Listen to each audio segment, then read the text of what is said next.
Medifare International taken a step to keep you safe from coronavirus. Haryana के गृह और स्वास्थ्य मंत्री अनिल विज ने दिशा रवि की गिरफ्तारी पर बयान दिया है। उन्होंने पर्यावरण संरक्षण में जुटी दिशा पर शब्दों से वार करते हुए कहा कि देश विरोध का बीज दिमाग में रखने वाले का समूल नाश कर देना चाहिए, फिर चाहे वह दिशा रवि हो या फिर कोई और। दिशा रवि पर अनिल विज ने ट्वीट कर ये बातें कही हैं। आपको बता दें कि कल ही दिशा रवि को दिल्ली पुलिस ने गिरफ्तार किया था। ग्रेटा थनबर्ग टूलकिट मामले की जांच कर रही स्पेशल सेल ने दिशा को आरोपी करार देते हुए गिरफ्तार किया था, जिसके बाद से विपक्ष की तरफ से दिशा को काफी समर्थन मिला है। 22 साल की एक्टिविस्ट दिशा रवि की बेंगलुरु से गिरफ्तारी हुई थी। आपको बता दें कि Disha Ravi Friday for future campaign की फाउंडरों में से एक हैं।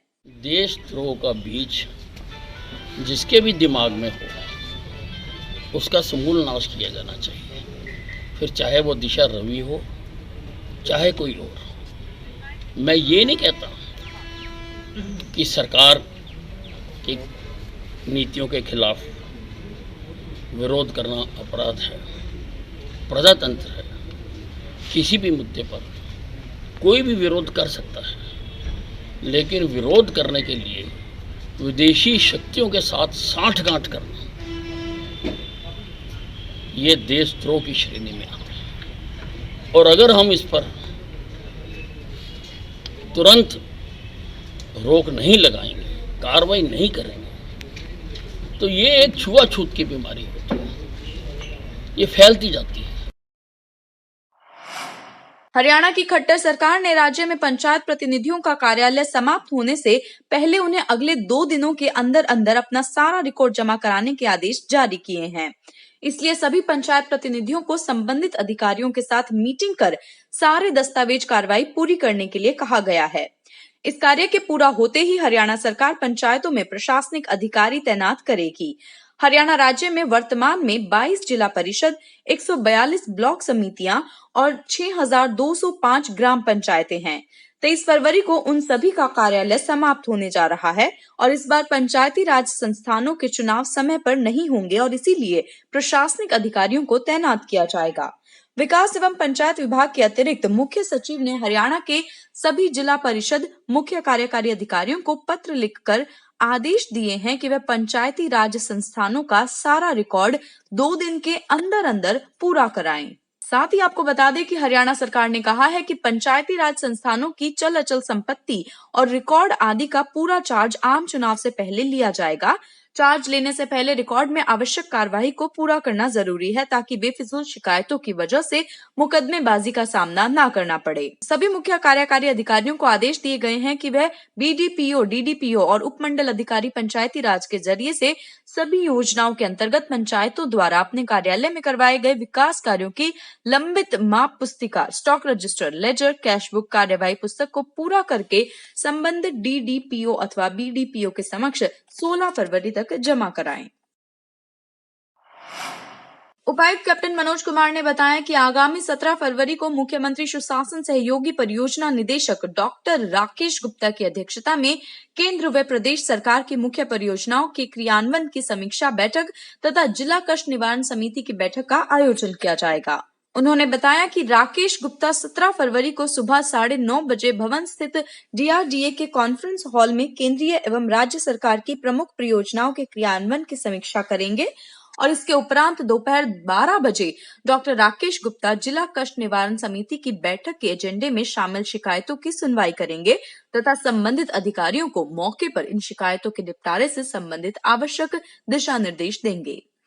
संबंधित अधिकारी बैठक में उपस्थित सुनिश्चित करेंगे कि सभी समस्याओं का समाधान जल्द से जल्द हो सके।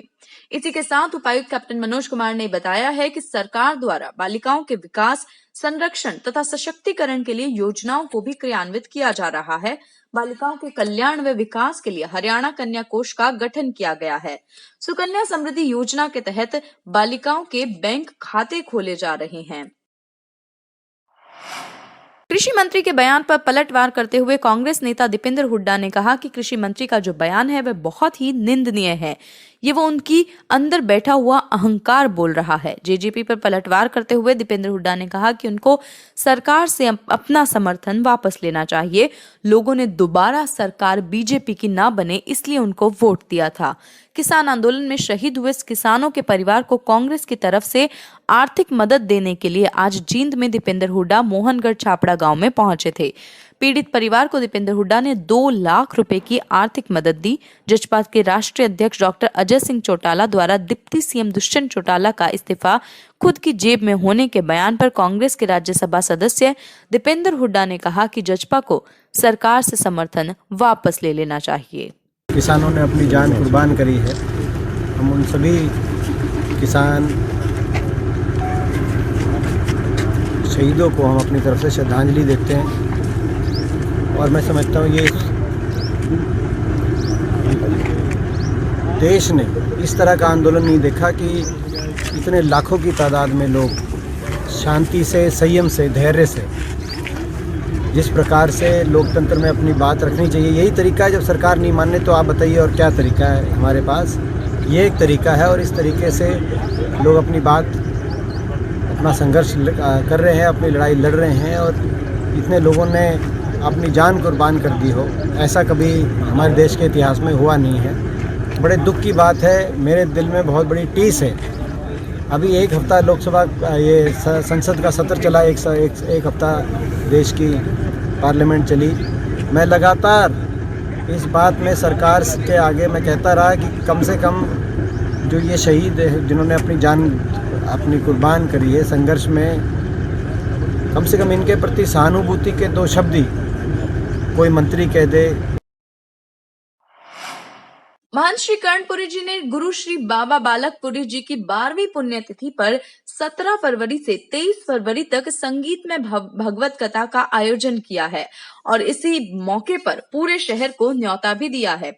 आपको बता दें कि यह आयोजन 17 फरवरी से शुरू होगा, यानी बुधवार को कलश यात्रा सुबह निकाली जाएगी, जिसके बाद 3 बजे से कथा रखी गई है और इसी के साथ सोमवार को विशाल भजन संध्या का आयोजन किया गया है, जिसका शुरुआत 8 बजे रात को की जाएगी और मंगलवार यानी 23 फरवरी को इसका समापन किया जाएगा और इसके समापन में रक्तदान शिविर का भी आयोजन किया गया है और दोपहर 12 बजे भंडारे के साथ इस भगवत कथा का समापन किया जाएगा।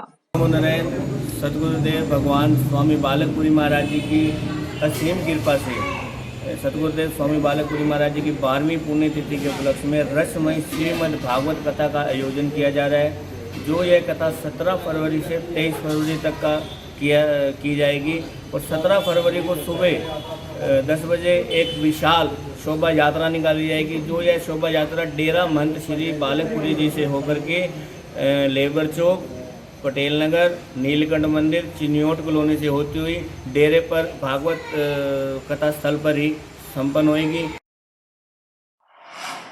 केंद्रीय जल संसाधन मंत्रालय के केंद्रीय राज्य मंत्री और अंबाला से सांसद रतन लाल कटारिया ने रणदीप सिंह सुरजेवाला के ट्वीट पर तंज कसा और कहा कि फिर चाहे भूपेंद्र सिंह हुड्डा हो या रणदीप सिंह सुरजेवाला ही हो या फिर कुमारी शैलजा ही क्यों ना हो, इनकी ना तो कोई नियत है और ना ही नीति है। ये सारा दिन टल्ले मारते रहते हैं। रतन लाल कटारिया ने राहुल गांधी पर भी तंज कसते हुए कहा कि सारा दिन कांग्रेस का काम लोगों को गुमराह करना है। पेट्रोल डीजल के बढ़ते रेट को लेकर कांग्रेस के राष्ट्रीय प्रवक्ता रणदीप सिंह सुरजेवाला ने एक ट्वीट करते हुए कहा था कि भाजपा मस्त, जनता त्रस्त, जनता की जेब से भाजपाई लूट कर मुंह जुड़ा रहे हैं। देखिए, हम सरस्वती हेरिटेज को इंटरनेशनल लेवल के ऊपर एक पहचान दिलाकर इसकी धारा को दोबारा से बहाना चाहते हैं और उसके लिए आदरणीय मुख्यमंत्री जी ने जो सरस्वती हेरिटेज बोर्ड बनाया है और मेरा मंत्रालय भी इस बारे में एक डैम बनाने के प्रोजेक्ट के ऊपर काम कर रहा है, एक बैराज बनाने के ऊपर काम कर रहा है और जैसे जैसे ही हिमाचल प्रदेश से थोड़े से एनओसी मिलने हैं वो मिल जाते हैं तो उस प्रोजेक्ट के ऊपर हम आगे बढ़ेंगे। पूर्व कृषि मंत्री सरदार परम सिंह के द्वारा निवास स्थान पर किसान आंदोलन में शहीद हुए किसानों के प्रति सम्मान दिखाते हुए श्रद्धांजलि सभा का आयोजन किया गया, जिसमें टोहाना क्षेत्र के सैकड़ों गांवों से भारी संख्या में किसान जुटे। सभी किसानों ने यहां पर किसान आंदोलन में शहीद हुए किसानों को श्रद्धांजलि देते हुए उन्हें शहीद का दर्जा देने की मांग की और वहीं सरकार से ये भी मांगा कि 3 कृषि कानूनों को तुरंत प्रभाव से रद्द किया जाए। इस मौके पर पत्रकारों से बात करते हुए पूर्व कृषि मंत्री सरदार परमवीर सिंह ने कहा कि किसान आंदोलन में बॉर्डर पर विपरीत परिस्थितियों का सामना करते हुए शहीद हो रहे हैं। उन्हीं शहीदों की याद में उन्हें नमन करते हुए श्रद्धांजलि सभा कार्यक्रम का आयोजन किया गया है। इस मौके पर उन्होंने केंद्र सरकार से मांग करते हुए कहा कि तुरंत प्रभाव से 3 कृषि कानूनों को रद्द किया जाए, किसान आंदोलन में शहीद हुए किसानों को शहीद का दर्जा दिया जाए और MSP की गारंटी भी दी जाए। Be Fast Fit, India's fastest growing fitness chain, now at Rohtak D Park.